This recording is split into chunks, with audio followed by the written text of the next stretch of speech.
La température moyenne dans les Alpes du Nord augmente 2 fois plus vite que le reste de l'hémisphère nord. L'altitude extrême et le temps imprévisible font de cette région l'un des environnements les plus uniques de la planète. Et l'impact du réchauffement climatique est déjà clairement visible, à la fois sur l'environnement physique et le monde vivant.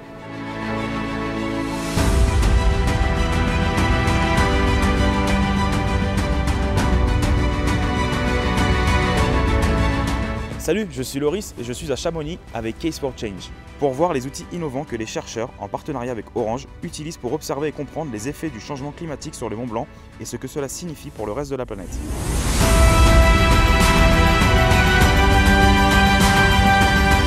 Ce qu'il faut savoir, c'est que cette région connaît un réchauffement climatique 2 fois plus important que dans le reste de l'hémisphère nord, notamment après la constatation d'une perte de 25% des glaciers depuis les années 60, mais aussi un décalage de la durée d'enneigement d'1 mois. C'est pourquoi aujourd'hui, je suis avec Brad et Hilary qui travaillent ici. Ils vont nous emmener dans leur cadre de travail et nous expliquer un petit peu ce qu'ils font pour préserver ou s'informer sur les changements climatiques dans cette région. Allez, on y va ? On y va. Allez, je vous suis.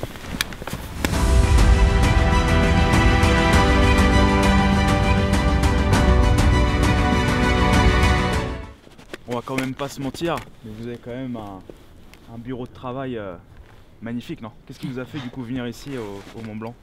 Et nous sommes d'abord passionnés de la montagne. Ça nous fait plaisir d'évoluer, d'être dans ces milieux. Et donc on observe déjà des choses, on se pose des questions à titre personnel. Et c'est vraiment extraordinaire de pouvoir aller plus loin dans le cadre de notre travail, d'apporter notre petite brique, essayer d'aider à comprendre à quoi pourraient ressembler ces milieux dans les décennies à venir. C'est génial, c'est un vrai métier où vous vous sentez concerné, en même temps passionné, donc c'est le job de rêve, on va dire. Donc là en fait on est arrivé à une de vos stations de mesure de température, c'est ça? Oui, c'est bien ça, ouais. Nos 70 stations qu'on a dans les Alpes françaises pour suivre les températures, le changement climatique. Donc les données sont envoyées, enregistrées toutes les quarts d'heure et puis envoyées toutes les heures par réseau mobile. Donc c'est une station totalement autonome? Oui, c'est ça. Et pour nous, ça c'est vraiment un plus parce qu'on a pas mal de choses à faire et on ne peut pas venir sur le terrain tout le temps, notamment dans ces endroits un peu isolés en montagne. Donc c'est vrai que pour nous, c'est hyper pratique. Et du coup, toutes ces données que vous récoltez, qu'est-ce que vous en avez retenu en fait récemment sur ces dernières années depuis que vous travaillez au CREA? Alors là, sur les dernières années, donc sur les 14 ans depuis qu'on a mis en place ce réseau, on ne peut pas donner des tendances significatives parce qu'il n'y a pas suffisamment d'années. Il va falloir attendre jusqu'à une trentaine d'années de suivi. Mais on peut constater qu'il y a énormément de variabilité d'une année à l'autre, et notamment des années extrêmes comme 2015 avec une canicule qui a eu un fort effet sur la végétation, sur la faune aussi. Et puis des années très enneigées comme 2013. Donc on arrive à comparer l'impact de ces années contrastées sur un plan climatique et d'étudier la réponse des écosystèmes, même sur quelques années de suite.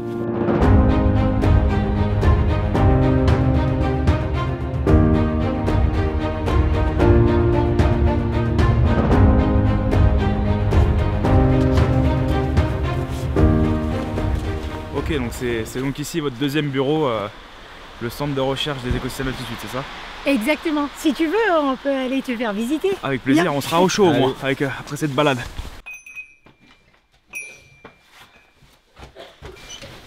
Et du coup, en fait, ces données, elles sont récoltées en temps réel ici, dans votre centre. Et est-ce que nous, on peut y avoir accès facilement ou c'est que réservé aux scientifiques, aux chercheurs comme nous? C'est une bonne question. En fait, ces bases de données sont ouvertes, accessibles pour tout le monde. Et donc, ça veut dire les citoyens, d'autres chercheurs qui s'intéressent à ces données et aussi des décideurs, par exemple, peuvent facilement aller sur notre site web pour regarder ça. D'accord. Ok, donc chacun peut apporter un petit peu son petit grain participatif et sans forcément s'y connaître en météorologie ou en climat.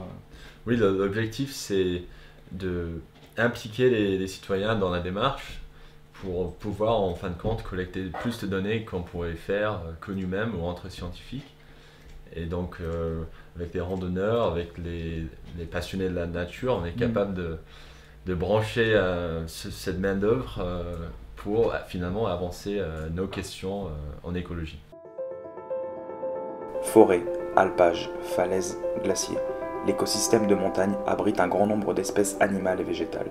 Et c'est grâce à des projets comme celui-ci qui observent et comprennent comment le changement climatique les affecte que les générations futures pourront atténuer les impacts négatifs du changement climatique dans le monde.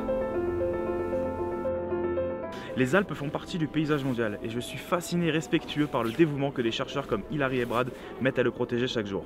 D'autant plus qu'ils ont gagné le prix des Nations Unies en 2017. Les technologies mobiles apportent aujourd'hui de plus en plus de soutien à des projets comme celui-ci. Et avec des équipes aussi passionnées que celles que j'ai rencontrées aujourd'hui, c'est sûr que cela fera la différence. Ce qui est sûr, c'est que nous avons tous un rôle à jouer pour prendre soin de notre environnement.